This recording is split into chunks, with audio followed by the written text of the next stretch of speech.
जोहार दोस्तों, स्वागत है आपका फिर से मेरे एक नया वीडियो में। तो आज हम लोग जो आप लोग का क्लास 11th में जो आप लोग स्टडी कर रहे हैं, ठीक है, क्लास 11th में जो आप लोग स्टडी कर रहे हैं, तो उनके लिए very very VVI important question कराने वाला हूं, जो आप लोग के लिए एग्ज़ाम में डायरेक्ट पूछा जा सकता है और आपके एग्ज़ाम के लिए काफ़ी महत्वपूर्ण रखता है। जो आप लोग का 40 नंबर का ऑब्जेक्टिव क्वेश्चन होगा, ठीक है। तो चलिए देखिए, ये मैथ सब्जेक्ट का है, ठीक है, मैथमेटिक्स का है, ठीक है।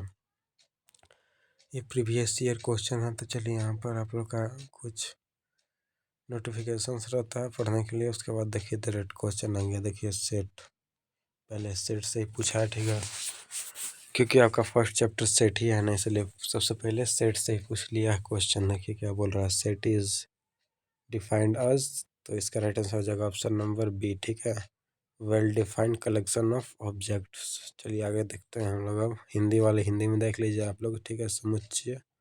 देखिए यहाँ पे दूसरा नंबर क्वेश्चन में क्या बोल रहा है, methods of representation of a set are या इज। तो इसका तो बहुत सारे मेथड हो सकते हैं, ठीक है, ना एक मेथड हो सकता है ना दो मेथड हो सकता है, ठीक है। देख लीजिए आगे बढ़े। यहाँ पे देखिए रोस्टर फॉर्म पूछा, ठीक है, राइट द रोस्टर फॉर्म, ठीक है। If a is equal to x such that x is letters of the word better, ठीक है। तो ये ए एक एलिमेंट है, तो इसको कैसे बना जाता है, ए लिख दिया जाता है, फिर एक सेट है इज इक्वल टू में ये करली ब्रैकेट लग जाता है, ठीक है। लेटर ऑफ वर्ड्स BE या तो टी रिपीट हुआ है तो एक ही बार टी लिखाएगा, ठीक है, तो बी, फिर कॉमा लगेगा, ई, फिर कॉमा टी, फिर ER, ठीक है, ई और आर, ठीक है, हो जाएगा कॉमा दे दे के। तो इसका राइट आंसर हो जाएगा ऑप्शन नंबर ए, ठीक है, ऑप्शन नंबर ए इसका राइट आंसर हो जाएगा, ठीक है ना। चलिए आगे बढ़ते हैं। देखिए यहाँ पे 4 नंबर क्वेश्चन देखिए क्या बोल रहा है। 4 नंबर बोल रहा है if a subset of b and b subset of a then. तो इसका राइट आंसर हो जाएगा ऑप्शन नंबर ए, ठीक है, ए इज इक्वल टू बी, है ना, ए इज इक्वल टू बी हो जाएगा। चलिए आगे बढ़ते हैं। यहाँ देखिए क्या बोल रहा है, if A and B are two set such that in none n A is equal to 32 and n B, यानी कि बी सेट का बी सेट 28 है, ठीक है, और n set n A set है 32 दिया हुआ है और एन बी सेट दिया हुआ है 28 एंड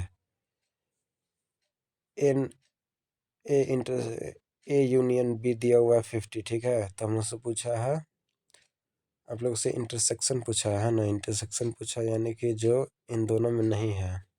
तो इसका राइट आंसर हो जाएगा ऑप्शन नंबर आपका दूसरा, ठीक है। आप लोग इसका जो सॉल्व करिएगा तो ठीक है। चलिए जल्दी जल्दी बनाते हैं, थोड़ा वीडियो लंबा हो रहा है, ठीक है, देख लीजिए ये वाला। देखिए 6 नंबर क्वेश्चन देखिए। तो 6 नंबर क्वेश्चन बोल रहा है if the set A and P elements, oh sorry, if the set A has p elements, b has q elements, then the number of elements in A intersection b, मतलब कि ए cross B, ठीक है, इसको cross पढ़ते हैं, ए cross B, ठीक है। तो इसका राइट आंसर हो जाएगा ऑप्शन नंबर ए, ठीक है, p+q, ठीक है, हो जाएगा। चलिए आगे देखते हैं हम लोग।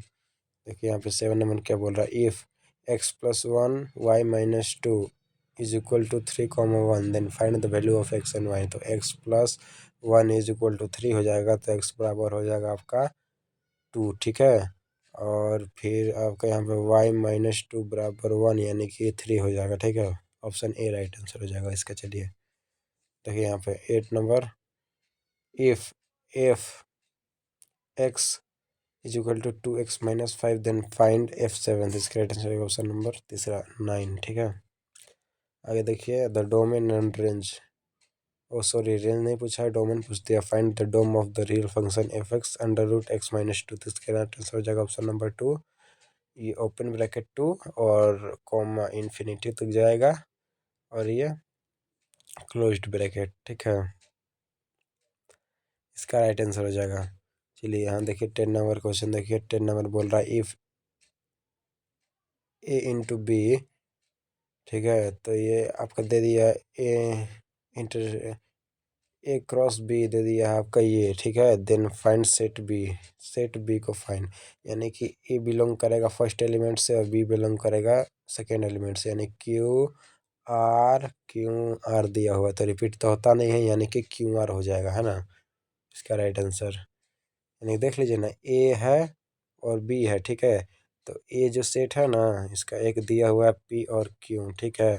तो ए सेट है फर्स्ट एलिमेंट को बिलोंग करता है, ठीक है, और बी एलिमेंट सेकेंड एलिमेंट को, बी जो सेट है ना वो क्यू को रिप्रेजेंट करता है, ठीक है। तो इसमें आप लोग मिला लीजिए, देखिए यहाँ पे बी सेट है, वो किसको बिलोंग करेगा, क्यू को, फिर आर को करेगा सेकेंड एलिमेंट, फिर यहाँ पे रिपीट हो रहा है क्यू और आर, तो रिपीट नहीं होता है ना, तो इसलिए क्यू और आर लिखा जाएगा, है ना। चलिए आगे बढ़ते हैं हम लोग। यहाँ देखिए 11 नंबर में एक रेडियन बराबर क्या होता है, 180 डिग्री अपॉन पाई, ठीक है। यहाँ देखिए 12 नंबर क्या बोल रहा है, if the angle of a triangle are in the ratio 2:3:5 then the smallest angle in degree will be. तो इसका राइट आंसर हो जाएगा ऑप्शन नंबर दूसरा, 36 डिग्री, ठीक है। आगे देखिए यहाँ पे क्या बोल रहा है, if cos theta is equal to -3/5 and x lies in the second quadrant then the value of sin theta will be. तो इसका राइट आंसर हो जाएगा ऑप्शन नंबर दूसरा, ठीक है, 4/5, ठीक है। cos थीटा होता है पंडित बद्री, यानी कि पंडित बद्री प्रसाद हरि हरि बोले, यानी कि B/H, ठीक है। तो 3/5 हम लोग गिवन है, ये सेकेंड क्वाड्रेंट में है, तो आपका cost all school to college होता है ना, ऑल स्कूल, यानी कि इसमें सेक और सेक का उल्टा साइन, ये दोनों पॉजिटिव होता है ना जी।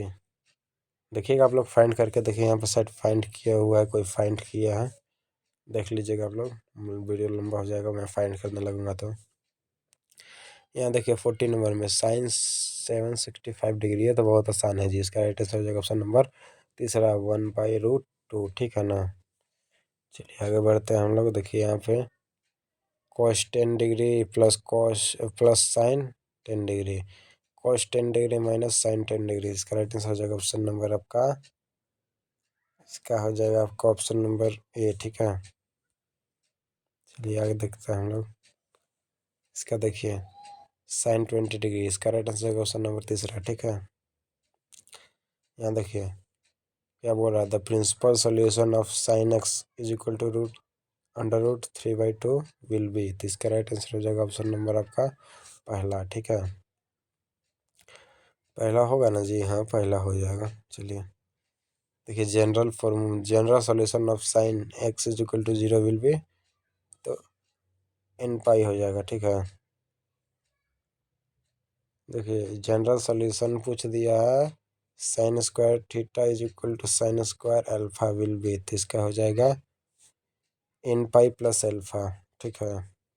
21 देख लीजिए, ये लास्ट क्वेश्चन इस वीडियो का, let Z is a complex number then Z plus Z bar is equal to, ये हो जाएगा आपका पुरली रियल, ठीक है, यानी शुद्ध वास्तविक, प्योरली रियल हो जाएगा। ये देखिए मिस प्रिंट है यहाँ पे, पी, देखिए इसका स्पेलिंग क्या लिखना चाहिए था, PURELY, प्योरली, ठीक है। यहाँ सी जैसा दिख रहा है, यहाँ ई होना चाहिए था। चलिए ठीक है, धन्यवाद, जय झारखंड, जय झारखंड।